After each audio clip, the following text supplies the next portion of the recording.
Hi everyone! Welcome to episode 4 of my advertising and PR series. Today's topic is the IMC planning process, and I will explain how brands go from an idea to a full campaign that actually works, step by step. It's all about planning, doing research, identifying your target audience, positioning your product, setting budgets, and deciding when and where your messages will appear.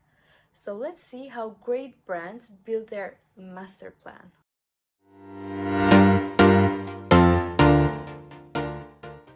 The IMC planning process includes several key stages that every successful campaign follows. We will start at first with research.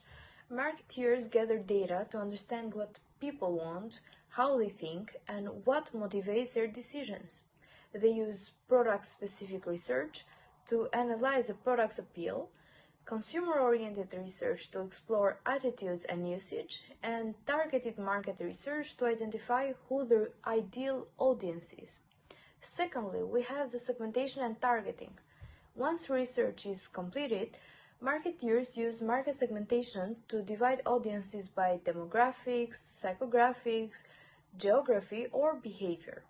For instance, Dairy Queen targeted light users with the campaign Fan Food, Not Fast Food, to encourage more frequent visits. At third, we have positioning. This means deciding how the brand should be perceived in comparison to competitors. At fourth, we have budgeting and scheduling. Campaigns require smart spending and timing. Budget methods include percentage of sales, meet the competition, and objective and task, while scheduling can be pulsating, flighting, or continuous, depending on goals. And finally, we have the global integration. For international brands, the Globally Integrated Market Communications, or GIMC approach, helps them adapt their message to fit different cultures while keeping a unified brand identity. Coca-Cola's happiness and sharing message is a great example. The core idea stays the same, but visuals and tone adapt locally.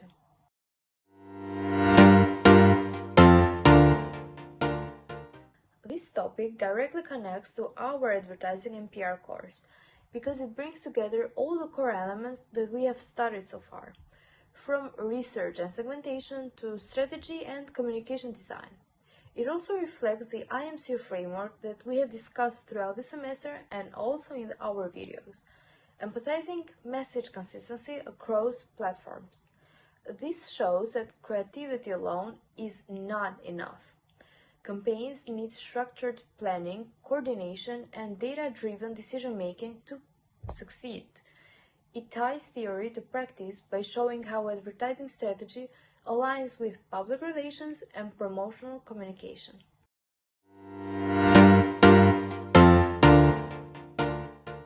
In a real-world marketing, this process guides everything from small local promotions to global campaigns.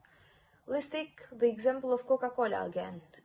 They maintained the same emotional tone across all markets, while localizing content for cultural relevance.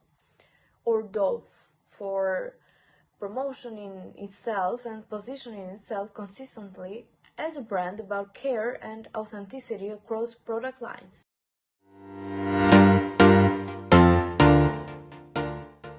To wrap this up, the IMC planning process is the backbone of effective marketing. It connects research, audience insight, positioning, budgeting, and timing into one coherent strategy. The brands that win are those that listen to their audiences, adapt to change, and communicate with purpose. Every powerful campaign starts with a plan, because in marketing, a failure to plan is a plan to fail. Thank you for watching and see you next week. Bye!